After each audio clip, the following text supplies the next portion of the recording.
ఆంధ్రప్రభకు స్వాగతం.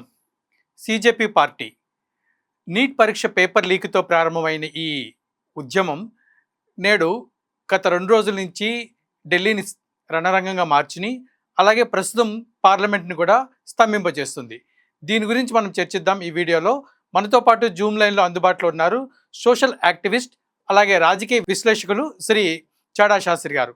సార్ నమస్కారం అండి. నమస్తే అండి. సార్, ఈ సీజేపీ పార్టీ గత 2 రోజుల నుంచి జరుగుతున్నటువంటి ఈ పరిణామాలను ఏ విధంగా చూడాలి?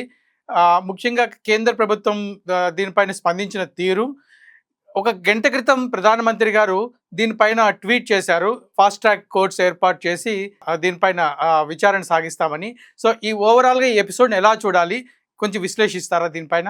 యాక్చువల్‌గా ఈ సీజేపీ పార్టీ అన్నది, తర్వాత ఈ మూవ్‌మెంట్ అన్నది నీటి గురించి ప్రారంభం అవ్వలేదండి. సార్, మే నెలలో ఏమైందంటే హ్మ్. జస్టిస్ సూర్యకాంత్ గారు, chief justice, supreme court chief justice Suryakant గారు సార్. ఏదో ఒక తీర్పు విషయంలో మాట్లాడుతూ కొంతమంది నిరుద్యోగులు, యువత, కొంతమంది అన్నారు, అందరూ అనలేదు, కొంతమంది నిరుద్యోగులు, యువత హ్మ్. పని పాటు లేకుండా దేశం మీద పడి బతికేస్తున్నారు, సమాజం మీద పడి బతికేస్తున్నారు, కాక్రోచ్ల్లో బతికేస్తున్నారు, హ్మ్. పరాన్న జీవుల్లో బతుకుతున్నారు అని కామెంట్ చేశారు ఆయన. సార్.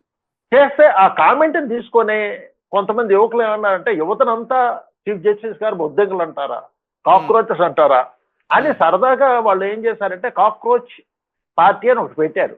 అంతే, ఓకే. బీజేపీని ఇమిటేట్ చేస్తూ కాక్రోచ్ జనతా పార్టీ అని సోషల్ మీడియా ఉద్యమం ప్రారంభించారు. అంతే, అవును. దీనికి నీటికి ఎటువంటి సంబంధం లేదు.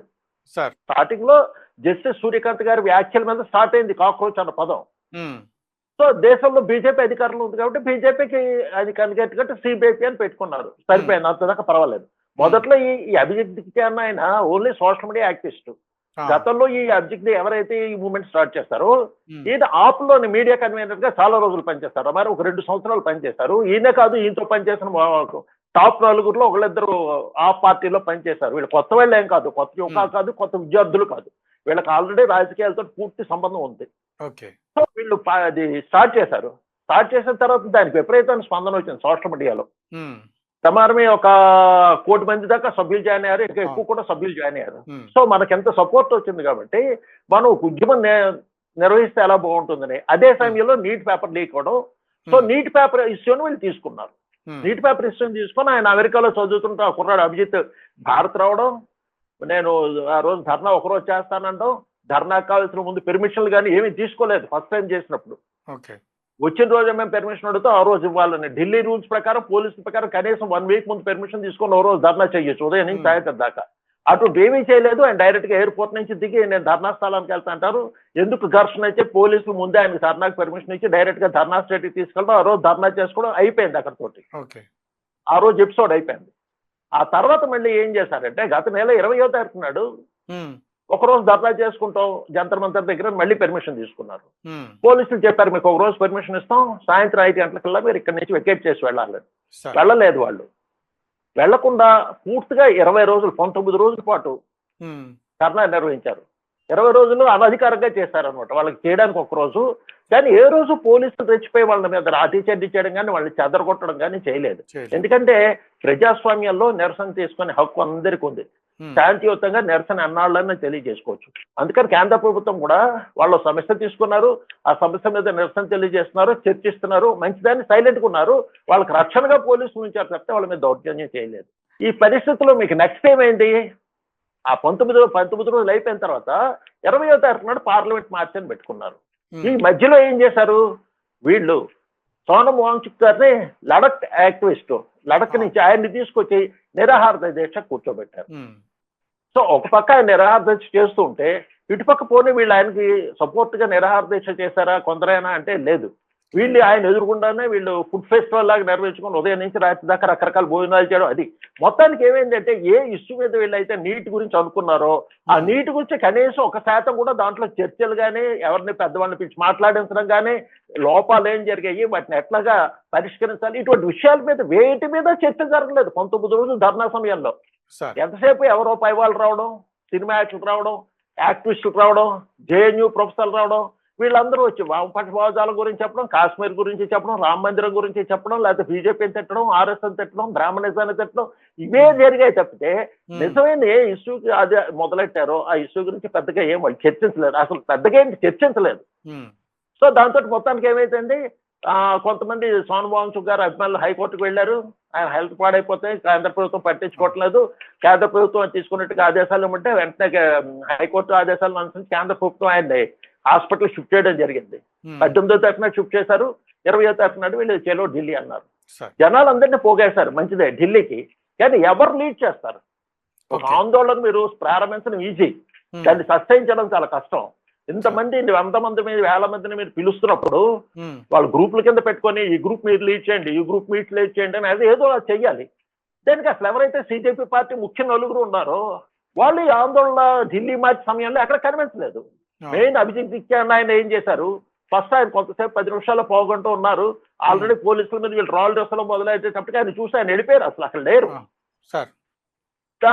ఇంకో ఇద్దరు ఏం చేశారంటే జేపీ నడ్డా గారికి రిప్రజెంటేషన్ ఇస్తామని చెప్పి ఇంకో ముఖ్యులు ఇద్దరు అక్కడికి వెళ్ళిపోయారు. ఆ 4 ఆయన విజయదైర్ అనేది అసలు కనే కనిపించలేదు. ఆయన ఎక్కడో షాపింగ్ మాల్స్ లో ఇచ్చేసుకుంటున్నాడు, మార్కెటింగ్ చేసుకుంటున్నాడు. సో ఇలాగేమైందంటే ఈ వచ్చిన ఆందోళనకరులను డైరెక్ట్ చేయడానికి కానీ వాళ్ళని నిర్వహించడానికి కానీ లీడ్ చేయడానికి కానీ ఎవరు లేరు. ఎవరికి నచ్చినట్టు వాళ్ళు చేశారు. దాంతో విపరీతమైన హింస పెరిగిపోయింది, పోలీసుల మీద రాళ్ళు ఇవ్వడం. ఒకసారి ఎప్పుడైతే మీకు మంద వచ్చారో దాంట్లో వచ్చిన వాళ్ళందరూ స్టూడెంట్స్ అని చెప్పలేము, సోషల్ మీద యాంటీ సోషల్ ఎలిమెంట్స్ వచ్చేసాయి, గుండాలు వచ్చేసారు, వీడియోలు వచ్చాయి. స్థానిక ఢిల్లీకి చెందిన లోకల్ రౌడీ షీటర్లు యూపీ నుంచి మహారాష్ట్ర నుంచి ఇలా వచ్చారు. సో వచ్చిన వాళ్ళు ప్రశాంతంగా ఉంటారు కదా, ఈ 2 రోజులు బట్టి అక్కడ హంగామా జరుగుతుంది. సార్ అయితే నిన్న సాయంత్రం అంటే మంగళవారం సాయంత్రము ఒక అభిజిత్ ఆయన ఒక వీడియో రిలీజ్ చేశారు. ఏంటంటే మేము శాంతియుతంగానే ఈ కార్యక్రమం ప్రారంభం చేశాము, గత 20 రోజుల నుంచి శాంతియుతంగానే మేము నిరసన తెలియజేస్తున్నాం. నిన్న ఉద్యమం పార్లమెంటు ఈ వెళ్ళాలి ప్రొటెస్ట్ అనుకున్నప్పుడు కొంతమంది విదేశీ శక్తులని గూండాలనే వాళ్ళు మా దాంట్లో వచ్చేసారు, మా దాంట్లో విలీనం అయిపోయారు, దాంతో గొడవలు ప్రారంభమైనాయి అని ఆయన ఒక వీడియో రిలీజ్ చేశారు. అంటే ఈ విదేశీ శక్తులను కానివ్వండి, లేకుంటే సంఘ విద్రోహ శక్తులను కానీ, అంటే వీళ్ళు ఎలా ఎంటర్ అయిపోయారు, ఈ ఉద్యమం వెనకాల ముందు నుంచి వీళ్ళు అబ్జర్వ్ చేస్తూ దీంట్లో ఎంటర్ అయ్యారా, లేదా అసలు సడన్ గా నిన్న ఎంటర్ అవ్వడం జరిగిందా? లేదండి, ఇదంతా చాలా ప్లాన్డ్ గా జరిగిందండి. మాకు ఈ రోజు తెలియదు అంటే ఒప్పుకోరండి. మీకు ఒక ఉద్యమం నిర్వహిస్తున్నప్పుడు బాధ్యత వహించాలి నిర్వహణకి.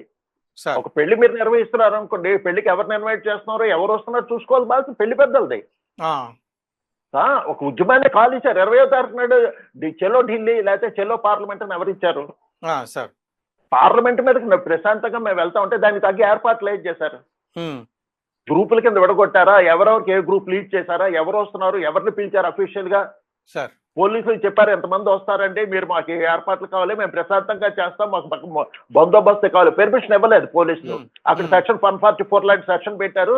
ఎందుకంటే పార్లమెంట్ సెషన్ జరుగుతున్నప్పుడు అసలు పార్లమెంట్ ఏరియా అన్నదే దేశ సార్వభౌమత్వానికి చాలా ముఖ్యమైనది. అటువంటి దాని దగ్గర ఆందోళన జరుగుతారే అంటే ఏ ప్రభుత్వము చూస్తూ ఊరుకోదు. హింస జరిగితే ఖచ్చితంగా చర్యలు తీసుకుంటారని వీళ్ళకి తెలుసు. తెలిసినప్పుడు దాన్ని తగ్గ ఏర్పాట్లు చేసుకోవాలి కదా. ఏమి చేసుకోకుండా అసలు లీడ్ చేయకుండా నలుగురులో ఎవరు లేరు. లీడ్ చేయనప్పుడు ఎవరు వస్తారు, ఎవరు వెళ్ళిపోయారు ఎలా తెలుస్తుంది, ఎవరు గుర్తిస్తారు, ఎవరి బాధ్యత అది? మాకు తెలీదు, గుండాలు వచ్చి జాయిన్ అయిపోయారంటే లీడ్ అసలు మొదలెట్టిన వాళ్ళదే తప్పు. ఒకవేళ నిజంగా పోలీసులు కానీ దాడి మొదలెట్టాలి అని అనుకుంటే 20 రోజుల దాకా ఎందుకు ఎదురు చూస్తారు? వాళ్ళు ప్రారంభించిన 20వ తారీఖు నాడు సాయంత్రం 5 దాకా పెర్మిషన్ ఉంది వాళ్ళకి. గత నెల 20వ తారీఖు నాడు సాయంత్రం 5 గంటలకు ఖాళీ చేయలేదు, రాత్రి అంతా అక్కడ ఉంటా ఉన్నారు. చీకట్లో 4 లాఠీలు వేసి కొడితే అయిపోయింది కదా, అందరూ చల్లచిత్ర అయిపోయారు కదా. అలా చేయలేదు కదా. ఇప్పుడు మీరు గత నెల చూస్తే పంజాబ్ లోని అప్రెంటిస్లు ధర్నా చేశారు.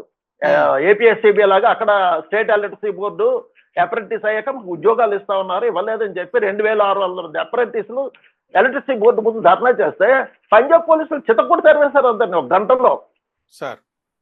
అదే సమయంలో కేరళలో ఒక ఉద్యోగులు ఆందోళన చేశారు. వాటర్ కాలన్స్ ఉంటాయి కదా, పెద్ద లారీల మీద వాటర్ పెట్టి కొట్టేసి చాలా రోజులు చేశారు. 1 గంట కూడా వాళ్ళని ఉండనివ్వలేదు. నిన్నటికి పంజాబ్ లో శానిటేషన్ వర్కర్స్ మాకు రెగ్యులర్ జీతాలు ఇవ్వటం లేదు, అప్పుడప్పుడు ఇస్తున్నారు, మాకు ఇవ్వాల్సిన అలవన్స్లు ఇవ్వటం లేదని స్త్రీలు పురుషులు కలిసి ధర్నా చేస్తే పోలీసులు చెత్త కొట్టారు ఆడవాళ్ళతో సహా. ఏంటి ఒక్కొక్క రోజు వీళ్ళందరూ ఎవరు పోనీ పార్టీలు? పంజాబ్లో ఆ ప్రభుత్వం ఉంది, కేరళలో కాంగ్రెస్ ప్రభుత్వం ఉంది. సో మీరు వేరే ప్రతిపక్ష పార్టీలు కదా, మరి వీళ్ళు పోలీసులు ఎందుకు అలౌ చేయట్లేదు? ప్రజాస్వామ్యము, వాక్ స్వేచ్ఛ, నిరసన తెలుసుకునే హక్కు ఒక బీజేపీ ప్రభుత్వం ఉంటేనే ఇస్తారా? ప్రతిపక్ష పార్టీలు ఉంటే మరి అక్కడ ఎందుకు ఇవ్వటం లేదు అక్కడ నిరసన తెలపడానికి? దానికి భిన్నంగా మీరు చూస్తే కేంద్రంలోనే ఇప్పుడే కాదు, గత 10 ఏళ్లలో మీరు ఎప్పుడు చూసినా సరే, ఢిల్లీలో 20లో షాహన్బాగ్ ఆందోళన జరిగాయి. అప్పుడు సుమారు 3 నెలలు అంతా రోడ్లన్నీ బ్లాక్ చేశారు. ఆ తర్వాత రైతుల ఉద్యమం అంటూ ఏడాది పాటు బ్లాక్ చేశారు.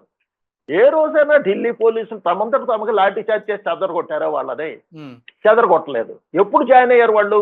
హింస వదిలే రాళ్లు దాళ్ళు కానీ మత కల్లోలు కానీ జాయిన్ అవ్వడం, రైతుల ఉద్యమం అయితే ఏకంగా రెడ్ ఫోర్ట్ మీద ఫ్లాగ్ హాయిస్తం జరిగేదాకా ఢిల్లీ పోలీసులు కలెక్ట్ చేసుకోలేదు.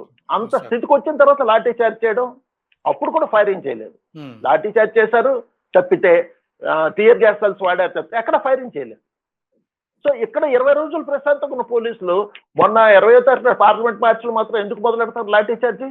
ఎందుకు మొదలెట్టారంటే గూండాలు వచ్చేసారు, రాళ్లు విసరడం మొదలెట్టారు. దాన్ని ప్రివెంట్ చేయడానికి వీళ్ళు చేశారు. సార్ ఇప్పుడు నిన్న ఇంకొక వార్త కూడా వచ్చింది, ఖలిస్తానీ ఉద్యమ నాయకుడు ఆ ఫన్ను అనే అతను, ఇతనికి ఏదో నేను మీకు మద్దతుగా వస్తాను, మీరు ఆగస్టు 15 వరకు ఈ ఉద్యమాన్ని కొనసాగించండి, తర్వాత నేను కూడా జాయిన్ అవుతానన్నాడు. సో దీన్ని ఎట్లా చూడాలి? ఈయన ఇది మొదటిసారి కాదండి, గతంలో చాలా సార్లు స్టేట్మెంట్ ఇచ్చాడు. ఆయన నిన్న ఇచ్చిన స్టేట్మెంట్ మరీ దారుణంగా ఇచ్చాడు. ప్రతిసారి ఆయన ఏమన్నాడు చాలా ఓపెన్ గా ఇచ్చాడు. అసలు దాని కింద ఈయన అరెస్ట్ చేయొచ్చు తిప్పేనే. ఆయన టెర్రరిస్ట్ కింద మనం ప్రభుత్వం నిర్ణయించినప్పుడు ఆయనతో ఈయన వీడియో కాన్ఫరెన్స్ మాట్లాడానని చెప్పాడు. ఆయన క్లెయిమ్ చేశాడు. ఎంత దాకా నిజం మనకు తెలీదు. అబ్జెక్టివ్ తోటి మేము సిజేపీ లీడర్స్ తోటి మాట్లాడాను, నేను వాళ్ళకి 10 కోట్లు ధన సహాయం చేస్తాను, ఆగస్టు 15 దాకా మీరు ఉద్యమం తీసుకెళ్ళండి, మోడీ ఆగస్టు 15 ప్రసంగం జరగకుండా చూడండి, నాకు మోడీ అధికారంలో దిగిపోవడమే కాదు దేశం ముక్కలు కావడం కావాలా, అంత దాకా ఈ ఉద్యమం ఆగకూడదు అన్నాడు. అటువంటి వాళ్ళకి మరి వీళ్ళు ఖండించారు ఆ స్టేట్మెంట్. ఇప్పుడు ఈ సిజేపీ నాయకులు వెంటనే ఖండించాలి కదా, పనునికి మాకు సంబంధం లేదు, ఆయన ఏదో స్టేట్మెంట్ ఇచ్చాడు, ఆయనకి మాకు సంబంధం లేదు, మేము ఓన్లీ నీటి గురించి చేస్తున్నాం, విద్యార్థుల గురించి చేస్తున్నాం, ఒక స్టేట్మెంట్ అని ఇచ్చారు. ఇప్పుడు అప్పుడే పన్ను స్టేట్మెంట్ ఇచ్చి 24 గంటలు అయిపోయింది. అట్లాగే ఆందోళనకు వచ్చిన కొంతమంది విద్యార్థులు డైరెక్ట్ గా మోడీని చంపేస్తాం నరికేస్తాం అని అంటున్నారు. అట్లీస్ట్ ఖండించారు వీళ్ళు? లేదు. తర్వాత హయ్యెస్ట్ మీకు పార్లమెంట్ అన్నది దేశంలో హయ్యెస్ట్. నిరసన తెలుసుకునే హక్కు మీకుంది, ఎవరు కాదనరు, ప్రశాంతంగా నిరసన తెలుసుకోవచ్చు. అందుకే 20 రోజులు వాళ్ళకి అవకాశం ఇచ్చారు నిరసన తెలియచేయడానికి. పోలీసులు దాడి చేయలేదు. ఇప్పుడే కాదు, ప్రతిసారి మోడీ వచ్చిన తర్వాత అధికారంలోకి వచ్చిన తర్వాత ఏ రోజు పోలీసులు తమగా నిరసన ఎన్ని రోజులు చేసుకుంటే అన్ని రోజులు అవకాశం ఇచ్చారు తప్పితే తమగా వాటిని నిరసన చెల్లగొట్టలేదు ఎక్కడ ఏ రోజును. సో వీళ్ళు ముందు ప్లాన్ చేసుకోవాల్సింది సరిగ్గా. నీటి గురించి విద్యార్థుల గురించి అనుకున్నప్పుడు దాని మీద ఫోకస్ చేయవలసింది వీళ్ళు. ఆ స్టేజ్ మీద ఆ రోజు నుంచి చూస్తే, నేను గత నెల 20 రోజులు వాళ్ళు జరిగింది చూస్తే, అవసరం లేని వాళ్ళందరూ వచ్చి ఎవరికి వాళ్ళు ఉద్యమాన్ని హైజాక్ చేద్దామని చూశారు. అసలే నీటి తల్లిదండ్రులు కానీ నీటి విద్యార్థులు కానీ ఎంతమంది వచ్చి ఆ స్టేజ్ మీద వచ్చి నీటి సమస్యల గురించి చర్చించారు, విద్యార్థుల సమస్యల గురించి చర్చించారు, పరిష్కారాల గురించి చర్చించారు, ఏమీ జరగలేదు.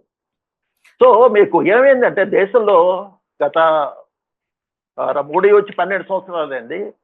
మోడీ పాలన అందరికీ నష్టాలు లేదు, మన్మోహన్ సింగ్ గారి పాలన నచ్చదు, అట్లాగే ఎప్పుడు వ్యతిరేకత ఉంటుంది. సో మోడీ పాలన నచ్చినప్పుడు మనకి ప్రతిపక్షాలకి హక్కు ఏంటి? ప్రజలకు పోయి మోడీ పాలన వల్ల ఈ దేశం ఎలా నష్టపోతుంది, ప్రజలు ఎలా నష్టపోతున్నారు అని కన్విన్స్ చేసుకోవాలి. కన్విన్స్ చేస్తే ఎన్నికలకి వెళ్ళి మోడీని ఓడించాలి. అది మన ప్రజాస్వామ్యం, మన దేశం ఇచ్చిన పద్ధతి. అది ప్రభుత్వాన్ని మార్చడానికి మీరు గోండాగిరి చేస్తాం, పార్లమెంట్ మీద దాడి చేస్తాం, ప్రైమ్ మినిస్టర్ ఇంటి మీద దాడి చేస్తాం అంటే పద్ధతి లేదు, అది పద్ధతి కాదు. ఎందుకంటే ఈ రోజు మోడీ ఉన్నారు అధికారం, శాశ్వతంగా మోడీ ఉండరు. పార్లమెంట్ శాశ్వతంగా ఉంటుంది, దేశం శాశ్వతంగా ఉంటుంది, ప్రజాస్వామ్యం శాశ్వతంగా ఉంటుంది. సో ఈ రోజు మీకు మోడీ పడలేదని చెప్పి మీరు రష్యన్ శక్తుల్ని, గుండాలని, అరాచక శక్తుల్ని వీళ్ళందరికీ మీరు మద్దతు ఇచ్చి పార్లమెంట్ మీద దాడికి మద్దతు ఇస్తే రేపు మోడీ దిగిపోయి కేజ్రీవాల్ రావచ్చు, రాహుల్ గాంధీ రావచ్చు, ప్రియాంక రావచ్చు, ఇంకెవరైనా రేపు ప్రధాని అవుతారు. అప్పుడు మళ్ళీ గుండాలో 1000 మంది గుండాలో 2000 మంది గుండా దీని మీద దాడి చేసి పార్లమెంట్ మీద ప్రభావం దిగిపోవాలంటే దిగిపోతాడా? ఇలా ఎన్నిసార్లు ఏడాదికి ఒకసారి చేస్తారా? సార్ మీరు చెప్పింది చాలా వాస్తవం సార్. ఇప్పుడు మోడీ పరిపాలన నచ్చకపోతే మీరు అన్నట్టుగా వాళ్ళు దానికి పద్ధతులు ఉన్నాయి, దాని ప్రకారం నిరసన తెలపాలి. ఈ విధంగా పార్లమెంట్ మీద వెళ్ళడం కానీ, మోడీ ఇంటికి వెళ్ళడం కానీ చాలా తప్పు, అది పూర్తిగా మనం ఖండించాల్సిన విషయమే. అయితే ఇక్కడ ఒక విషయం నాకు స్పష్టంగా ఇవ్వండి. నీట్ పరీక్ష ఏదైతే లీక్ ఉందో దీంతో ప్రారంభమైంది. సరే అభిజిత్ దాని మీద సరైన మార్గంలో వెళ్ళాడా లేదా అనేది పక్కన పెడితే, ఈ తల్లిదండ్రుల యొక్క ఈ ఆవేదన ఏదైతే ఉందో, నీట్ పరీక్ష లీక్ అయింది. ఇంత ఇంత కష్టపడి ప్రిపేర్ అయినటువంటి పరీక్ష విషయం. ఆ విషయంలో కేంద్ర ప్రభుత్వం దగ్గర నుంచి సరైనటువంటి సమాధానం రాలేదు అనేది ఒక వాదన. అది ఎంతవరకు వాస్తవం? అలాగే నీట్ పరీక్ష విషయంలో ఈ ధర్మేంద్ర ప్రధాన్ ఎవరినైతే మనం రాజీనామా అడుగుతున్నారో ఇది ఎంతవరకు వాస్తవం? ఈ 2 విషయాల మీద స్పష్టత ఇవ్వండి. యాక్చువల్‌గా నీట్ పరీక్ష జరిగింది. జరిగిన 3 రోజులకో 4 రోజులకో ఇట్లా పేపర్ లీక్ అయినట్టుగా ముందుగానే బయటకొచ్చినట్టు తెలిసింది. వెంటనే దాని మీద దర్యాప్తు చేశారు. దర్యాప్తు చేసిన వెంటనే పేపర్ లీక్ అవ్వడం అన్నది వాస్తవం తేలింది. వాస్తవం తెలిసిన వెంటనే పరీక్ష రద్దు చేశారు. రద్దు చేసిన వెంటనే ధర్మేంద్ర ప్రధాన్ గారు ప్రెస్ కాన్ఫరెన్స్ పెట్టి పొరపాటు జరిగింది, నన్ను క్షమించండి, మేము మళ్ళీ పకడ్బందీగా రీ ఎగ్జామినేషన్ పెడతాము, భవిష్యత్తులో ఇట్లా పేపర్ లీక్ కాకుండా కంప్లీట్ ఆన్లైన్ టెస్ట్ చాలా పకడ్బందీ సిద్ధంతో ఆన్లైన్ టెస్ట్ పేపర్ లీక్ అవ్వకుండా ఏర్పాటు చేసే బాధ్యత నాది అని జస్ట్ ఒక వారం రోజుల్లో చెప్పారు. వారం రోజులు చెప్పడమే కాదు, వెంటనే మరో 10 రోజుల్లో డేట్ ప్రకటించారు, రీ ఎగ్జామ్ డేట్ ప్రకటించారు. రీ ఎగ్జామ్ చాలా పకడ్బందీగా మిలిటరీని ఉపయోగించి పేపర్లు అక్కడ లీవ్ కాకుండా అంత పద్ధతి ప్రకారంగా చేశారు. పేపర్ల పరీక్ష పూర్తయింది, రిజల్ట్స్ కూడా వచ్చేసాయి. ఆ కౌన్సిలింగ్ కూడా జనాలు నీట్ విద్యార్థులు వెళ్తున్నారు. సో మీరు నీటి సమస్యను తీసుకుంటే ప్రభుత్వం వెంటనే స్పందించింది. మరొకటి పేపర్లు లీక్ కావడం అన్నది అది నా చిన్నప్పటి నుంచి చూస్తున్నాం, ఇప్పుడు కాదు. గత 4-5 దశాబ్దాలు బట్టి కేంద్రం నిర్వహిస్తున్న పరీక్షలు లీక్ అవుతున్నాయి, రాష్ట్రాలు నిర్వహిస్తున్న మన తెలుగు రాష్ట్రాలు చూసుకున్న ఎంసెట్ పేపర్ చాలాసార్లు లీక్ అయ్యాయి. ఈ మధ్య కూడా పేపర్ లీక్ అయ్యాయి. సో పేపర్ లీక్ అవడం అన్నది కొత్త సమస్య కాదు, కొత్తగా వచ్చిన సమస్య కాదు, ఇవాళ ఎప్పటి నుంచో ఉంది. మీకు దేశంలో స్వార్థపరులు ఎప్పుడైతే ఉంటారో ఖచ్చితంగా ఇటువంటి ఉంటాయి. ఎవరికి నచ్చినా నచ్చకపోయినా ఒక విషయం మాత్రం నిజమండి, ఈ పేపర్ లీక్ అవ్వడానికి కారణం ఏంటంటే మా చిన్నప్పుడు అంత ఎక్కువ లేదు, ఇప్పుడు లీక్ అవ్వడానికి కారణం ఏంటంటే ఎక్కువ కోచింగ్ సెంటర్లు రావడం అండి. కోచింగ్ సెంటర్లు ప్రైవేట్ కోచింగ్ సెంటర్లకు వచ్చి ఎవరికి వాళ్ళకి మా కోచింగ్ సెంటర్లో ఎక్కువ విద్యార్థులకి ర్యాంకులు రావాలి, మంచి ర్యాంకులు. సో ఈ పోటీ ఎప్పుడైతే అంటే ఆర్టిఫిషియల్ పోటీ ఎప్పుడైతే ప్రారంభమైందో ఎవరికి వాళ్ళు తమ విద్యార్థిని తర్వాత ఎక్కువ మంది రావాలని చెప్పి అడ్డదారుల్లో పేపర్లు సంపాదించడం ఇది మొదలైందండి. దీనివల్ల ఈ పేపర్ లీక్లు అవుతున్నాయి. ఇది మీకు చూస్తే మీకు 2006, 2007, 2008, 2009, 10, 11, 12, 13, 14లో కూడా యూపీఏ టైంలో రకరకాల పరీక్ష పేపర్లు లీక్ అయ్యాయి. ఈ సంవత్సరం పంజాబ్ లో ఆల్మోస్ట్ 4-5 పరీక్షల పేపర్ లీక్ అయ్యాయి. నిన్నటికి మొన్న ఒక పేపర్ లీక్ అయింది. ఈ సైంటిస్ట్ ఎగ్జామినేషన్ ఏదో పెట్టారు, 19వ తారీఖు నాడు పేపర్ లీక్ అయింది. సో అట్లాగే తెలంగాణలో, తర్వాత కర్ణాటకలో లీక్ అయ్యాయి, ఆ మధ్య తమిళనాడులో లీక్ అయ్యాయి. సో పేపర్ లీక్ అవడం అన్నది ఇది కాదు, పేపర్ లీక్ అన్నది జరుగుతున్నాయి. కానీ దానికి సమస్యలు ఏంటి, ఒక్కొక్కసారి పేపర్ లీక్ అయిన తర్వాత అప్పుడు అవకాశాలు పెట్టింది కొత్త పరిష్కార మార్గాలు చూస్తున్నారు. జంబ్లింగ్ పెట్టడమో లేకపోతే పేపర్ లాస్ట్ మినిట్ దాకా రావడమో ఇంకా సెక్యూరిటీ తీసుకుని ఏవో చేస్తున్నారు. మీకు ఎప్పుడైతే మీకు ఏమవుతుందో, మీరు ఎంత ప్రికాషన్స్ తీసుకున్న టెక్నాలజీ పెరుగుతోంది, ఆశాపోతులు ఎక్కువ అవుతున్నారు, డబ్బు ఆశ పెరుగుతున్న వాళ్ళు ఎక్కువ అవుతున్నారు, ఇట్లా సమస్యలు వస్తూ ఉంటాయి. శాశ్వత పరిష్కారం అని మనం ఈ రోజు అనుకుంటాం, ఇప్పుడు రేపు ధర్మేంద్ర ప్రధాన్ గారు చెప్పారు రాబోయే పరిశ్రమ చక్కగా పకడ్బందీగా ఆన్లైన్లోనే జంబ్లింగ్ విధానంలో లాస్ట్ మినిట్ దాకా క్వశ్చన్ పేపర్ బయటకు రాకుండా నిర్వహిస్తామని. ఆ రోజుకే టెక్నాలజీ వస్తుందో ఏ హ్యాకర్ ఏమైనా చేయొచ్చు కదా, ఏ హ్యాకర్ ఏమైనా హ్యాక్ చేయొచ్చు మీరు ఎంత ప్రికాషన్స్ తీసుకుంటాం. అందుకని ఏంటంటే ప్రతిసారి ఇంప్రూవ్మెంట్ జరుగుతాయి. తప్పు జరిగింది, తప్పును సరిదిద్దుకోవాలి. కానీ దీన్ని రాజకీయం చేశారు. ఇప్పుడు ధర్మేంద్ర ప్రధాన్ రిజైన్ చేస్తే పేపర్ లీక్ అవుతుందంటే గతంలో చాలా విద్యాశాఖ మంత్రులు రిజైన్ చేయాలి కదా. దేశంలో ఎంతమంది విద్యాశాఖ మంత్రులు రిజైన్ చేశారు పేపర్ లీక్ అయ్యాయని. నేను అనుమానిస్తుంది ఏంటంటే ధర్మేంద్ర ప్రధాన్ గారు టార్గెట్ చేయడానికి కారణం ఏంటంటే పేపర్ లీక్ అవడం కాదు, ఆయన ఆధ్వర్యంలో మొత్తం పిల్లల స్కూల్ సిలబస్ మార్చుతుంది. భారీ మార్పులు జరుగుతున్నాయి పిల్లల స్కూల్ సిలబస్ లో. సో కాంగ్రెస్ కాలం నుంచి వచ్చిన సెక్యులర్ పాఠాలన్నీ తప్పించి నిజమైన భారతీయ చరిత్ర, భారతీయ యోధుల్ని, భారతీయ చరిత్రని, ప్రాచీన ఋషుల్ని, ఈ దేశ సంస్కృతికి సంబంధించిన వాళ్ళని ప్రొజెక్ట్ చేస్తున్నారు. ఇది ఏమైందంటే కొంతమంది జేఎన్యూ ప్రొఫెసర్లు అనుకోండి, ఏదైతే వామపక్ష భావజాలం గల ఇన్నాళ్ళు ఎడ్యుకేషన్ డిపార్ట్మెంట్ వాళ్ళు డామినేట్ చేశారు కంప్లీట్. సో వాళ్ళకి ఇది రుచించటం లేదు దేవేంద్ర ప్రధాన్ గారు ఈ మార్పులు చేసింది. సో అందుకని చెప్పి దేవేంద్ర ప్రధాన్ గారు రాజీనామా కోరుతున్నారు. పోనీ మరొకటి, ఒకవేళ జరిగిన వెంటనే జేవీ ప్రధాన్ గారు రాజీనామా చేయండి అని అడుగుతారు, ప్రధాన్ గారు ఒప్పుకొని ఆయన చేత రాజీనామా చేస్తారు. తర్వాత ప్రధాని రాజీనామా అడిగితే, అంతే కదా, హోంమంత్రి రాజీనామా అడిగితే రాజీనామా అనేది ఇక్కడ పరిష్కారం కాదు. రాజీనామా పరిష్కారం కాదు. ఒకసారి మీరు పిల్లడు ఏడుస్తున్నాడని మీరు చాక్లెట్ ఇచ్చారు అనుకోండి, ఇంకా గట్టిగా ఏడుస్తాడు. చాక్లెట్లు సరిగ్గా గట్టిగా ధర్మేందర్ ప్రధాని అసమర్థుడు అనుకుంటే నెక్స్ట్ వచ్చేటువంటి ఎడ్యుకేషన్ మినిస్టర్ ఇంకెలా వస్తాడో తెలియదు. సో అక్కడ వ్యవస్థను సరిచేయడం అనేది మీరు చెప్పినట్టుగా వ్యవస్థను సరిచేయడం అనేది సరైనటువంటి పరిష్కారము.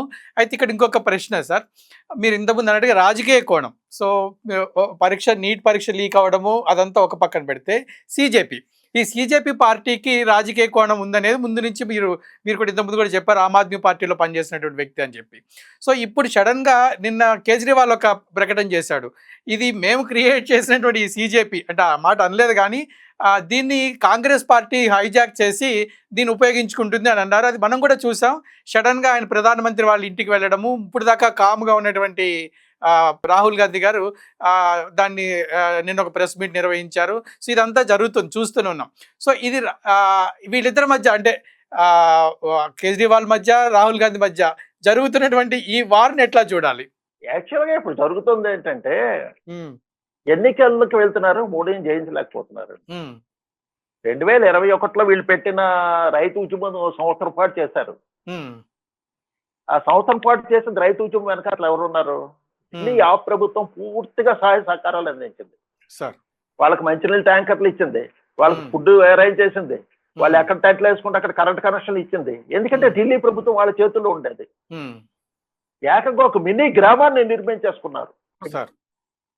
అర్థమైందా?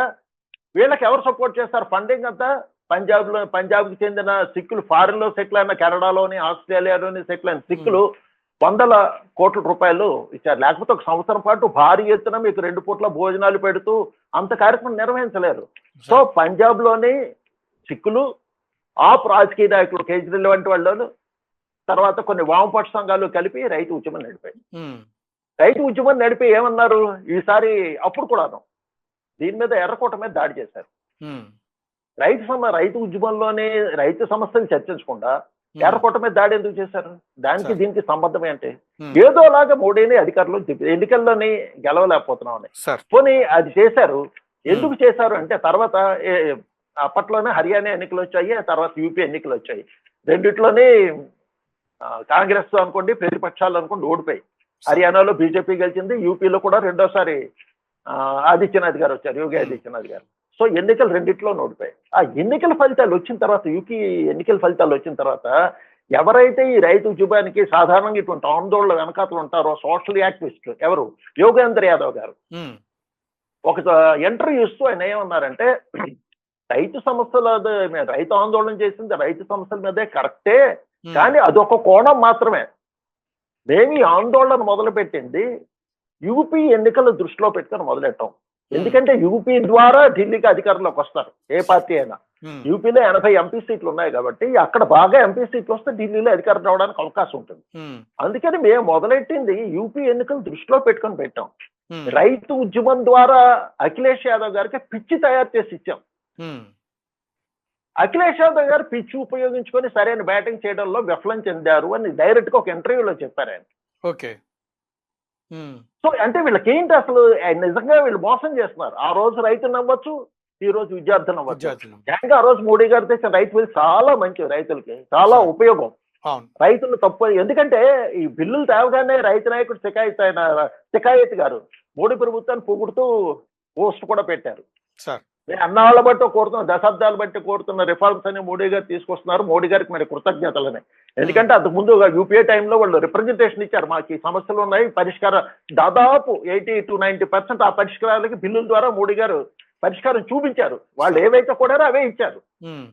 తర్వాత కేజ్రీవాల్ గారు మేనిఫెస్టోలు పెట్టారు రైతు బిల్లుల గురించి, మేము ఇది చేస్తామని, ఇటువంటి సంస్కరణలు తెస్తామని. కాంగ్రెస్ చెప్పింది, అదే మోడీ గారు తెచ్చిన వీళ్ళందరూ రైతులకి వ్యతిరేకంగా వాటిని రైతులను రెచ్చగొట్టి వాళ్ళకి అన్యాయం చేశారు. ఇప్పుడు సేమ్ విద్యార్థుల విషయంలో కూడా నిజంగా విద్యార్థుల సమస్యలపై పోరాడకుండా విద్యార్థులు ముందు పెట్టుకొని వాళ్ళని వీళ్ళు వెనకాతలు ఉండి రాజకీయాలు ఆడుతున్నారు. ఈ ఉద్యమం ద్వారా మోడీని అధికారంలో దింపేస్తే ఎవరు ప్రధాని అవుతారు? కేజ్రీవాల్ లేకపోతే రాహుల్ గాంధీ? వీళ్ళ మధ్య ఘర్షణ, విద్యార్థుల మీద ప్రేమ కాదు, ఏమీ కాదు. అందుకనే నేను కేజ్రీవాల్ గారు స్టేట్మెంట్ ఇచ్చారు. అభిజిత్ ఆయన స్టార్ట్ చేసింది ఆయన, సిజేపీ అభిజిత్ దిప్కే గారు ఆయన స్టార్ట్ చేశారు.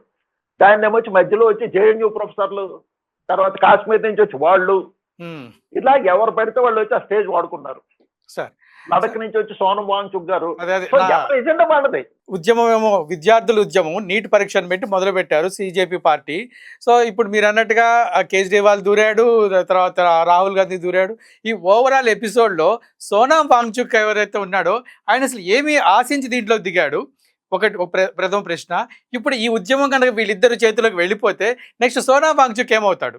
ఇవన్నీ ఆశాస్పదంగా కనిపిస్తాయి కానీ అన్ని లింకులే అండి. ఇంకా మాట చెప్పాలంటే సోనం వాంగ్చుక్ గారు మొదలెట్టడానికి కూడా కారణం ఆయన ఒక ఎన్జిఓ నడుపుతున్నారు లడక్ లో. ఇప్పుడు ఏమైందంటే ఈ దేశంలో ఉన్న చాలా స్వచ్ఛంద సంస్థలు ఎన్జిఓలకి విదేశాల నుంచి నిధులు వస్తున్నాయి. ఆ నిధులని కంట్రోల్ చేయడానికి 1976లోనే ఇందిరాగాంధీ గారు FCRA చట్టం తెచ్చారు, ఫారిన్ కంట్రిబ్యూషన్స్ రెగ్యులేషన్ యాక్ట్ అని చెప్పి 1976లో తెచ్చారు.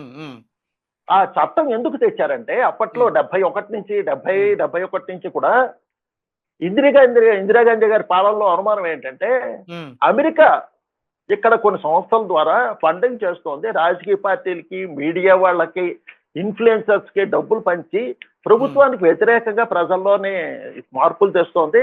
అసలు విదేశాల నుంచి వస్తున్న నిధులు ఏమవుతున్నాయి, దేనికి ఖర్చు పెడుతున్నారు అన్నది మనకు లెక్క జమ లేదు, ఖచ్చితంగా వీటి లెక్కలు తీయాలి, ఎందుకు వస్తున్నాయి, దేనికి ఖర్చు పెడుతున్నారు అని చెప్పి మొట్టమొదటిసారిగా 76లో FCRA చట్టం తెచ్చారు. అది 76లో ఎందుకు తీసుకొచ్చారంటే 71 నుంచి సమస్య నాంతూ వచ్చిన 75లో ఎమర్జెన్సీ డిక్లేర్ చేసిన చాలా కఠిన చట్టాలు తీసుకొచ్చారు. వాటిల్లో FCRA 76లో FCRA చట్టం కూడా తెచ్చారు. అప్పుడు ఫస్ట్ ముక్కుతాడు వేశారు విదేశాల నుంచి వచ్చే నిధులకి. అయితే దురదృష్టవశాత్తు ఏంటంటే ఈ ఎపీస్మెంట్, ఈ సంతుష్టీకరణ రాజకీయాల వల్ల కాంగ్రెస్ వాటిని చూసి చూడనట్టు కురుగుతుంది. నిబంధనలు సరిగ్గా ఇంప్లిమెంట్ చేయలేదు. దాంతో ఏమైందంటే విదేశాల నుంచి వచ్చిన నిధులు ఒకరు ఖలిస్తాన్ వాళ్ళు వాడుకున్నారు, ఇస్లామిక్ టెర్రరిస్టులు వాడుకున్నారు, లేకపోతే కొన్ని ఎన్జిఓలు ఇక్కడ ప్రాజెక్టులు అడ్డుకోవడానికి మేధా పాట్కర్ లాంటి వాళ్ళు, గుజరాత్ నర్మదా బచావ్ ఆందోళన, వీటన్నిటికీ కూడా విదేశీ నిధులు వచ్చాయి. ప్రతి ప్రాజెక్టు డీలే అవ్వడానికి వెనక విదేశీలు వచ్చాయి. ఈ స్టేజ్ ఎంత దాకా వెళ్ళిపోయిందంటే 2014లో మన్మోహన్ గారు ప్రభుత్వం ఉన్నప్పుడు, యూపీఏ ప్రభుత్వం ఉన్నప్పుడు స్వయంగా మన్మోహన్ గారే చెప్పారు, విదేశాల నుంచి వస్తున్న నిధులు ఉపయోగించుకొని ఈ ఎన్జిఓలు భారతదేశ అభివృద్ధికి అడ్డుపడుతున్నాయి, మన దేశం కొన్ని రంగాల్లో పురోగతి సాధించడం విదేశాలు కొన్ని దేశాలకు నచ్చటం లేదు, అందుకని ఈ దేశంలో ఉన్న ఎన్జిఓల ద్వారా డబ్బులు వాళ్ళు ఖర్చు పెట్టి ఎందుకు ఈ మాట అనాల్సి వచ్చిందంటే అప్పట్లో తమిళనాడులో కందకులం అనే అణుకర్మ ప్రాజెక్టు అవుతుంది, దానికి వీళ్ళు అడ్డుపడుతూ ఉండేవారు, విపరీతంగా అడ్డుపడుతూ ఉండేవారు. సో అందుకని మన్మోహన్ గారు ఏం చేశారంటే ఇందిరాగాంధీ గారు 1976లో చేసిన చట్టాన్ని రద్దు చేసి అంతకంటే కఠినమైన చట్టాన్ని 2010లో తీసుకొచ్చారు. తీసుకురావడమే కాదు, ఆ చట్టాన్ని ఆధారంగా చేసుకుని రమారవి 10-15 ఎన్జిఓ లైసెన్సులు రద్దు చేశారు ఓపెన్ గా. మన్మోహన్ అదే యూపీఏ గారి టైంలో, సోనియా గాంధీ గారి టైంలో. కానీ అప్పుడు ఏమైందంటే సోనియా గాంధీ టైంలోని చాలా ఫ్రీగా వచ్చేవి నిధులు, ఎందుకంటే ఆవిడ టైంలోని మన్మోహన్ గారి పైన NAC అని నేషనల్ అడ్వైజరీ కౌన్సిల్ అని ఒకటి పెట్టారు మంత్రిమండలికి సలహా ఇవ్వడానికి. ఆ NAC సభ్యుల్లో తీసుకుంటే ఎక్కువ మంది ప్రతి వాళ్ళకి ఏదో ఒక వెనక ఎన్జిఓ ఉంది. ఈ సోనం వాంగ్చుక్ లాగా అనమాట. యోగేంద్ర యాదవ్ గారిని తీసుకోండి, హర్ష మందిర్ గారిని తీసుకోండి, జాన్ దయాల్ గారిని తీసుకోండి, వీళ్ళందరూ NACలో సభ్యులు, వీళ్ళందరికీ ఒక్కొక్క ఎన్జిఓ ఉంది. సో రూల్స్ ఉన్నా సరే ఇంప్లిమెంట్ చేయడం దగ్గరికి వచ్చేప్పటికి ఇబ్బందులు ఉన్నాయి. సో కొంచెం చూసి చూడట్టు వదిలేస్తారు, దాంతో ప్రవాహం ఎక్కువైపోయింది. సో ఈ అణుకర్మాగారం దగ్గరకు వచ్చిన ఇబ్బందులు ఎక్కువని చెప్పి మన్మోహన్ సింగ్ గారు చేశారు. మోడీ ప్రభుత్వం వచ్చిన తర్వాత మరిన్ని మార్పులు చేశారు. మరిన్ని మార్పులు చేసి పూర్వం ఏంటంటే 100 రూపాయలు నిధులు వస్తే 50 రూపాయల దాకా మీరు సొంత ఖర్చుకు వాడుకోవచ్చు, అంటే ఆఫీస్ మెయింటెనెన్స్ కి, ఉద్యోగుల జీతాలకి, రవాణాకి, దీనికి వాడుకోవచ్చు. మిగతా 50% ఏ పర్పస్ కి అయితే అంటే పిల్లల చదువుకో, ఆరోగ్యాలకో ఖర్చు పెట్టడానికి, సామాజిక సేవకో దేనికి వాడుకోవచ్చు. అలా ఉన్న నిబంధనలు మోడీ గారు వచ్చాక తగ్గించేసి 20% మాత్రం అడ్మినిస్ట్రేటివ్ ఎక్స్పెన్సెస్, మిగతా 80% ఏ పని మీద నిధులు వచ్చాయో ఆ పనికి మీరు ఖర్చు పెట్టినట్టుగా మనకి రికార్డులు చూపించాలి. సో పాత FCR చట్టం ప్రకారం కూడా 3 ఏళ్లకే ఇదే ప్రతి సంవత్సరం ఈ స్టేట్మెంట్ సబ్మిట్ చేయాలి గవర్నమెంట్ కి. చాలా ఎన్జిఓలు సబ్మిట్ చేయలేదు. యూపీఏ ప్రభుత్వం చూసి చూడనట్టు ఊరుకుంది. ఇది మోడీ గారి ప్రభుత్వం వచ్చాక అందరికి నోటీసులు ఇచ్చారు, రబారి 20,000 దాకా ఎన్జిఓ లైసెన్స్ రద్దు చేశారు. సో అప్పటి నుంచి ఎన్జిఓలన్నిటికీ మోడీ గారి ప్రభుత్వం సాధారణ ఎక్కువ శాతం ఎన్జిఓలు ఎవరు అంటే క్రిస్టియన్ మిషనరీ ఆర్గనైజేషన్స్ ఉంటాయి. వాళ్ళకి విదేశాల నుంచి రకరకాల పేర్లతో నిధులు వస్తుంటాయి. హాస్పిటల్ కానీ, పిల్లల్ని అనాథాశ్రమాలని, పిల్లల చదువులు కానీ, ఇట్లా రకరకాలు వస్తుంటాయి. కానీ ఆ నిధులు ఎక్కువ శాతం దాంట్లోనే మత మార్పిడికి ఉపయోగిస్తున్నారని కొన్ని సంఘాలు ఆరోపిస్తున్నాయి. హిందూ సంఘాలు ఆరోపిస్తున్నాయి. చాలా ఆరోపణలు ఉన్నాయి వాటి మీద. సో మొన్న తాజాగా మళ్ళీ ఏం చేశారు మోడీ గారి ప్రభుత్వం, మరి ఇంకా స్ట్రిక్ట్ సవరణ చెప్పి ఈసారి ఎవరైతే లైసెన్స్ కోల్పోయారో వాళ్ళ ఆస్తులు ఇంకా వాళ్ళు మెయింటైన్ చేయడానికి వీల్లేదు. ఒక స్పెషల్ అథారిటీ పెడతాం, ఈ ఆస్తులైనా స్పెషల్ అథారిటీ దగ్గరికి వెళ్ళాలి, మళ్ళీ మీరు అన్ని రెగ్యులరైజ్ చేసి గవర్నమెంట్ కన్విన్స్ అయిన తర్వాత మీ ఆస్తులు మీకు ట్రాన్స్ఫర్ వద్దాకా స్పెషల్ అథారిటీ చేస్తూ ఉంటాయి. మరొకటి ఏంటంటే నిధులు ఎట్టు పరిస్థితుల్లోనే మత మార్పిడికి ఉపయోగిస్తున్నట్టు అనుమానం రాకూడదు. సో ఇదేమైంది, మొత్తానికి ఎన్జిఓలన్నీ ఇబ్బంది పడుతున్నాయి. చాలా ఏంటంటే ఎన్జిఓ పరిశ్రమ అన్నది ఒక పరిశ్రమలా తయారైంది. ఎవరికి వాళ్ళు ఒక ఎన్జిఓ పెట్టుకోవడం, డబ్బులు సంపాదించడం, ఇన్ఫ్లుయెన్స్ చేయడం ప్రభుత్వాన్ని. సో వాళ్ళకి చాలా ఇబ్బందులు ఎదురయ్యాయి. సో ఇటువంటి ఎన్జిఓ సోనమోహన్ సుగ్ గారు నడుపుతున్నారు. గత సంవత్సరం 25లో అనుకుంటా ఆయన 2 ఎన్జిఓలు లైసెన్సులు రద్దు చేశారు. సమానమే ₹1.5 కోటి విదేశీ నిధులు వచ్చాయి, సరైన లెక్కలు చూపించలేదని. బహుశా ఆయనకు ఆ కోపం ఉందేమో తెలియదు మనకి. ఎందుకంటే 25లోనో 24లోనో ఇదే 25లోనే ఇదే సోనమోహన్ సుగ్ గారు ధర్మేంద్ర ప్రధాన్ గారిని కలిశారు. కలిసి మీరు మంచి సంస్కరణలు చేస్తున్నారు, విద్యా విధానం చాలా బాగుందని ఆయన పొగిడారు. గత సంవత్సరం ఆ ఫోటోలు కూడా వచ్చాయి ఆయనతో కలిసినట్టు. సో మరి అదే మోహన్ సుగ్ గారు సడన్ గా ఇప్పుడు ఎందుకు నీట్ విషయంలో జాయిన్ అయ్యారంటే మీకు రాబోయే ఎన్జిఓ అది FCRA చట్టాల వల్ల వచ్చిన ఇబ్బందులని. అందుకని ఇప్పుడు ఏమైందంటే పేరుకి CGP, నీట్ అన్నది పేరు. నీట్ ఈ ఆందోళన వెనకాతలు ఎవరు ఉన్నారు, వివిధ ఎన్జిఓలు. అది క్రిస్టియన్ ఎన్జిఓలు కావచ్చు, ఇస్లామిక్ ఎన్జిఓలు కావచ్చు, లెఫ్ట్ ఎన్జిఓలు కావచ్చు, వామపక్ష ఎన్జిఓలు కావచ్చు, విదేశీ నిధులు పొందుతున్న అందరూ ఉన్నారు. ఒక గ్రూప్ అయిపోయింది. రెండో గ్రూప్ ఏంటంటే అధికారం కోల్పోయిన వాళ్ళు, 10 ఏళ్ల బట్టి అధికారంలోకి దూరం అయిపోయిన వాళ్ళు. సమాజ్వాదీ పార్టీ, తర్వాత లాలూ ప్రసాద్ పార్టీ, ఇటువంటి చిన్న చిన్న పార్టీలు అందరూ పోయారు. తర్వాత యూపీలోని గూండాలను విపరీతంగా కనిచేశారు యూపీ ప్రభుత్వం, ఆ ముఠా కొంతమంది. తర్వాత జేఎన్యూలో ప్రొఫెసర్స్ వీళ్ళు వామపక్ష వాళ్ళకు కూడా వాళ్ళు ఇన్ఫ్లుయెన్స్ పోయింది, వాళ్ళకి అధికారం పోయింది, పవర్ కారిడార్స్ దగ్గర వాళ్ళు దూరం అయిపోయారు. అదొక గ్రూపు. సో వీళ్ళందరూ కలిపి ఏం చేశారంటే ఈ CGP దీన్ని హైజాక్ చేశారు. హైజాక్ చేసిన తర్వాత ఎప్పుడైతే వీళ్ళు ఇదంతా వస్తున్నారో అప్పుడే దీనికి రియలైజ్ అవ్వాల్సిందే, ఇది మనం ఏదైనాకైతే మొదలెట్టాము డిబేట్ అయిపోతున్నాం, అసలు దాని మీద లేదు అని. అది చేయకుండా జనాలు రావటం లేదు. వీళ్ళు ఏమనుకున్నారని స్టూడెంట్స్ చాలా బాగా రెస్పాండ్ అవుతారు అనుకున్నారు. మేము సోషల్ మీడియాలో చూసిన దాని ప్రకారం వీళ్ళు ధర్నాలు పెట్టారు, కానీ జంతర్ మందిర్ దగ్గర ఏ రోజు 100 మంది 200 మంది కంటే రాలేదు. అది కూడా మధ్యాహ్నం భోజనం, ఉదయం బ్రేక్ఫాస్ట్, మధ్యాహ్నం భోజనం, రాత్రి డిన్నర్, సాయంత్రం స్నాక్స్, అర్ధరాత్రి ఐస్ క్రీమ్లు, ఇన్ని స్కీములు పెడితే రోజు 200-300 మంది ఆ టైంలోకి వచ్చి తినేసి పోతూ ఉండేవారు. ఆ స్టేజ్ ఎంత దాకా అయిపోయిందంటే ఒకసారి మోహన్ సుగ్ గారు పాపం బాధపడ్డారు. మీ అందరూ ఇలా తింటా ఉండడం చూస్తే నాకు చాలా బాధ కలుగుతోంది అని ఆయన స్టేట్మెంట్ ఇచ్చారు. ఎందుకంటే యాక్చువల్ గా మీకు నిరాహారదీక్ష సమరం అంటే చాలా సున్నితంగా మేనేజ్ చేయాలి. అవతల వాళ్ళు తింటారు కాబట్టి మనం కూడా తినకుండా ఉండాలి. ఒకవేళ మనం నిరాహారదీక్ష చేయదలుచుకుంటే తినదలు ఇస్తే ఆయన ఎదురుగుండా కాకుండా పక్కకి ఎక్కడికి వెళ్ళి ఆయన కనిపించకుండా తింటాం, అది సభ్యత. వీళ్ళు ఏం చేశారు, ఆయన స్టేజ్ అక్కడ పెట్టుకొని ఇక్కడ మీరు రకరకాల తినుబండారాలు రోజు వస్తుండడం, సప్లై అలా తింటూ ఉండడం. అందుకని ఆయన చెప్పారు, బాబు ఇది పద్ధతి కాదు, నాకు బాధగా ఉంటుంది ఇదంతా చూస్తుంటే, మీరు తినదలిస్తే రాత్రిపూట తినండి, నాతో పాటు కొందరు నిరాహార దీక్ష కూర్చోండి, నాకు మద్దతు ఇవ్వండి. ఎవరైతే ఆహార పదార్థాలు ఇక్కడ సప్లై చేస్తున్నారో వాళ్ళకి నేను కృతజ్ఞతలు చెప్తున్నాను. దయచేసి మధ్యాహ్నం పూట మీరు ఆహార పదార్థాలు సప్లై చేయకండి, ఎవరికైనా కావాలంటే రాత్రి ఇవ్వండి, మీరు సప్లై చేస్తే వీళ్ళు తింటున్నారు, దాని గురించి వస్తున్నారండి. కానీ నిర్వాహకులకి ఇబ్బంది ఏంటి, ఈ తిండి కార్యక్రమం ఆపేస్తా వచ్చే 100-200 మంది కూడా రారు. అందుకని అది మోహన్ సుగ్ గారి మాట కూడా వాళ్ళు ఖాతరు చేయలేదు. ఈ ఉద్యమం ఎలా వెళ్తుంది సార్, అంటే దీనికి ఎండ్ ఏంటి, ఏం జరగబోతుంది? నా ఉద్దేశం ప్రకారం ఏం లేదు, 3-4 రోజులు అల్లరి చేస్తారు సార్, విధ్వంసం చేస్తారు, ఇక్కడ అక్కడ అవకాశం దొరికింది ఇక్కడ ఎన్నాళ్ళు చేయగలరు అంతే. ప్రభుత్వం అన్నది చాలా మైటీ ప్రభుత్వం, ఇప్పటిదాకా ఇంకా కర్ఫ్యూ కూడా పెట్టకుండా మేనేజ్ చేస్తున్నారు సార్. ఎందుకంటే వచ్చిన వాళ్ళు కొంతమంది విద్యార్థులు 10-15% మంది విద్యార్థులు ఉంటారు, అంతకంటే ఎక్కువ ఉంటారు. ఆ వచ్చిన వాళ్ళు కూడా అమ్మాయిలు, వాళ్ళు కొంతమంది పాపం స్టేట్మెంట్లు ఇస్తారు, ధర్నా అంటే వచ్చామంటే మేము, మాకు ఇలా హింస జరుగుతుందని, ఇంత గొడవలో శాంతియుత ధర్నా అంటే వచ్చాము మేము అని మద్దతు కోసం. కానీ ఇక్కడికి వచ్చిన తర్వాత హింస జరుగుతుంది, రాళ్ళు జరుగుతున్నారు, రౌడీలు గుండాలు వచ్చేసారు, మాకు భయం వేస్తోందని. మరొక స్టూడెంట్ అయితే పాపం ఏడ్ చేశాడు. పోలీసులు నన్ను పిలిచారండి, పోలీస్ స్టేషన్ తీసుకెళ్లారు, గంట సేపు నన్ను ప్రశ్నించారు, నా సంతకం ఉన్న అడ్రస్ అన్ని తీసుకొని నన్ను వదిలేశారు. వెళ్ళిన తర్వాత మళ్ళీ ఒక గంట పోయిన తర్వాత మళ్ళీ నాకు ఫోన్ వచ్చింది పోలీస్ స్టేషన్ నుంచి, పోలీస్ స్టేషన్కి రమ్మన్నారు. లేదు నేను మా ఇంట్లో లేను, నేను మా ఫ్రెండ్స్ ఇంట్లో ఉన్నానంటే, అయినా సరే మీ ఫ్రెండ్ని తీసుకున్నారా, నీతో కొంచెం చర్చించాలి, వివరాలు అడగాలి నీవు అని మళ్ళీ నన్ను పిలిచారు.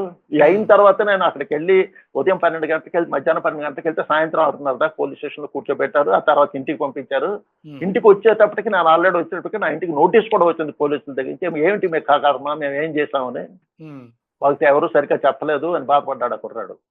అంటే ఇలా బుక్ అయిపోయింది, అమాయకులు బుక్ అయిపోతారండి. వాళ్ళు పాపం నిజాయితీగా మనం ఒక ఆందోళన జరుగుతుంది, వాళ్ళకి నైతిక స్థైర్యం ఇద్దాం, నైతిక మద్దతు ఇద్దామని వెళ్తారు కొంతమంది అమాయకులు. వీళ్ళే బుక్ అయిపోతారు. వీళ్ళని ముందు పెట్టుకొని ఈ గుండాలు, సాంఘిక శక్తులు, సాంఘ వ్యతిరేక శక్తులు దూరిపోయి ఇది మొత్తం ఇచ్చేశారు. అందుకని వీళ్ళని దాకా మోడీ గారు అప్పుడే ఇంత దారుణమైన హింస జరుగుతున్నా, పార్లమెంట్ మీద దాడి జరుగుతుంది, వాహనాలు తగిలెట్టేశారు, రాళ్లు విసురుతారు, అయినా జరిగిన కర్ఫ్యూ పెట్టలేదు, ఎక్కడ ఫైరింగ్ ఆర్డర్స్ ఇవ్వలేదు. సో అందుకని నిన్న మెట్రో స్టేషన్ ఏదో ధ్వంసం చేశారని వార్తలు వచ్చాయి. మనకి పూర్తిగా ఏది నిజం ఏదో అబద్ధమో తెలియదు. సో మెట్రో స్టేషన్ కూడా ధ్వంసం చేశారన్నారు, మెట్రో స్టేషన్ మూసేశారు, 1-2 స్టేషన్లు, కొంతమంది అన్ని మూసేశారు అంటున్నారు. ఏమైనా సరే ఇదేమవుతుందంటే సమాజానికి ఒక మెసేజ్ వెళ్తుంది. ఈ దేశంలో హింసనే ఎక్కువ జనాలు ఇష్టపడరండి. ఏదో మీరు శాంతియుతంగా ఏం చేసుకున్నా సరే సహిస్తారేమో కానీ తమ రోజువారీ కార్యక్రమాలు వదులుకోవడానికి జనాలు ఇష్టపడరు. ఈ హింస వల్ల ఏమవుతుందంటే రోజువారీ కార్యక్రమాలు చేసే వాళ్ళు ఇబ్బంది పడతారు. ఆటో రిక్షాల వాళ్ళు, ట్యాక్సీల వాళ్ళు, చిన్న చిన్న వ్యాపారాలు చేసుకున్న వీళ్ళందరికీ ఇబ్బందులు వస్తాయి. వీళ్ళు ఎవరు ఇష్టపడరు. ఏదో ఒకరోజు సరదా కరుస్తారు తప్పితే ఇబ్బంది పడరు. ఈ వెనకాల నుండి ఇది ఇచ్చేస్తుంది ఏంటంటే సోషల్ మీడియాలోని పిల్లల్ని పంపించకుండా తమ పిల్లలు శుభ్రంగా సెటిల్ అయితే ఉద్యోగాలు చేస్తూ పని పాటు లేకుండా ఖాళీగా ఉండి విద్యార్థులు అక్కడ కూర్చొని సోషల్ మీడియా పోస్ట్ ద్వారా రెచ్చగొట్టున్నారు. అంతకంటే ఏం లేదు. జరిగేది మా జరిగితే ఇంక 2-3 రోజులు ఇలా ఆందోళన జరిగి తలపడిపోతుంది. సంవత్సరం పాటు జరిగిన రైతు ఉద్యమం ఏమైంది, 3 నెలల పాటు జరిగిన షహీన్ బాగ్ ఉద్యోగం ఏమైంది. ఆ ఉద్యమం ఏమవుతుందంటే వీళ్ళకి ప్రశాంతంగా చేసిందప్పుడు ప్రభుత్వం రెస్పాండ్ అవ్వదు. అవసరం లేదు, వాళ్ళు నిరసన తెలిసే వాళ్ళు ప్రజలు కన్విన్స్ చేసుకోవాలి. ప్రభుత్వం ఏం చేయాలి, ప్రభుత్వం ఏం చేయాలో నీటికి సంబంధించి చేసింది ఆల్రెడీ. టక 15 రోజుల్లో తను ఏంటంటే చేయదలుచుకున్నదో అన్ని చేసింది, పరీక్ష కంప్లీట్ చేసింది, తర్వాత కౌన్సిలింగ్ స్టార్ట్ అయిపోయింది. సో అక్కడితో ప్రభుత్వ బాధ్యత తీరిపోయింది. మళ్ళీ ప్రభుత్వ బాధ్యత ఇప్పుడు అవుతుంది, కొత్త ఎగ్జామ్ వచ్చే టైంకి ప్రభుత్వ బాధ్యత. నిజంగా వీళ్ళు ప్రభుత్వ బాధ్యత ప్రభుత్వానికి చెప్దామంటే సంస్కరణలు ఏం చేయాలి, ఎలా చేస్తే బాగుంటుందని పెద్దవాళ్ళని పిలిచి చర్చించి పంపాలి. ప్రభుత్వం వచ్చి మాతో చర్చించాలంటే చర్చించాలి. ఐటీ ప్రభుత్వం మనం వెళ్ళి కొంతమంది ప్రొఫెసర్లు, సంఘ పెద్దలను, పెద్దవాళ్ళు ఎవరినైనా తీసుకెళ్ళి ఈ సమస్య ఇది, దీనివల్ల విద్యార్థులు ఇబ్బంది పడుతున్నారు అని వాళ్ళతో మాట్లాడి సలహాలు సూచనలు ఇస్తే బాగుండేది, అందరికి ఉపయోగపడేది. ఇదేంటంటే వీళ్ళు రాజకీయంగా మొదలెడితే ఒక చిత్తశుద్ధి లేకుండా ఏ కార్యక్రమం చేసినా ఫలితం చివరికి ఇలాగే ఉంటుందండి. సార్ చాలా సంతోషం, మీ విలువైన సమయాన్ని ఆంధ్రప్రదేశ్ ప్రేక్షకులు కేటాయించి చాలా విలువైన విషయాలు తెలియజేశారు. విన్నారు కదా శ్రీ చాడా శాస్త్రి గారి విశ్లేషణ. విద్యార్థులు చాలా జాగ్రత్తగా ఉండాలని చెబుతున్నారు వారు. విద్యార్థులకు ఏదైతే వారికి బాధ కలిగిందో ఆ నీట్ పరీక్షకు సంబంధించి వెంటనే పరిష్కారం చూపించింది కేంద్ర ప్రభుత్వం. కానీ ఇక్కడ మీరు ఆలోచించాల్సింది ఎవరి ఎజెండా వాళ్ళు ముందు పెట్టుకుని వెళ్తున్నారు. కేజ్రీవాల్ ఎజెండా కేజ్రీవాల్ అయితే, రాహుల్ గాంధీ ఎజెండా రాహుల్ గాంధీ అయితే. వారు చాలా చక్కగా విశ్లేషించారు. ధర్మేంద్ర ప్రధాన్ని కూడా ఆయనను రాజీనామా చేయడం వెనకాల విద్యా వ్యవస్థలో తీసుకొస్తున్న సంస్కరణలు ఇష్టం లేని వాళ్ళు. అలాగే వాంగ్చుక్ ఆయన తన యొక్క ఎన్జిఓలు కాపాడుకోవడం కోసం ఎఫ్సిఆర్ఐ చట్టాలని రాకుండా చేయడం కోసం, ఈ కఠినతరమైనటువంటి ఈ నిర్ణయాలు జరగకుండా పార్లమెంట్లో జరగడం కోసం వారి ప్రయత్నం వారిది. ఈ దశలో విద్యార్థులు ముఖ్యంగా దీని విషయంలో ఎక్కడ బలిగాకండి. ఇంతకుముందు ఒక సోషల్ మీడియాలో ఒక వీడియో వచ్చింది, హైదరాబాద్ నుంచి ఒక విద్యార్థిని, నేను వెళ్తున్నాను ఈ ఉద్యమంలో పాల్గొనడానికి, నా తల్లిదండ్రులు కూడా చెప్పకుండా వెళ్తున్నానని చెప్పేసి ఒక వీడియో వచ్చింది. తెలంగాణ రాష్ట్ర ఎడ్యుకేషన్ మినిస్టర్ వారు కూడా ట్వీట్ చేశారు, అమ్మ నీకు ఏమైనా ఢిల్లీలో కావాలంటే ఏర్పాట్లు మేము చేస్తాం కానీ తల్లిదండ్రులు చెప్పకుండా మాత్రం వెళ్ళొద్దు అని వారు తెలియజేశారు. సో విద్యార్థులు చాలా జాగ్రత్తగా ఉండాలి. ఈ గతంలో రైతులు ఈ ఉద్యమంలో వాళ్ళు నష్టపోయారు, ఇప్పుడు విద్యార్థులు నష్టపోతారు. ఇది శ్రీ చాడా శాస్త్రి గారి విశ్లేషణ. ఇంకో కార్యక్రమంలో కలుద్దాం. ఈ కార్యక్రమంపై మీ అభిప్రాయాన్ని కూడా మీ కామెంట్ రూపంలో తెలియజేయండి. అలాగే ఆంధ్రప్రభకు సబ్స్క్రైబ్ చేసుకోండి. నమస్కారం.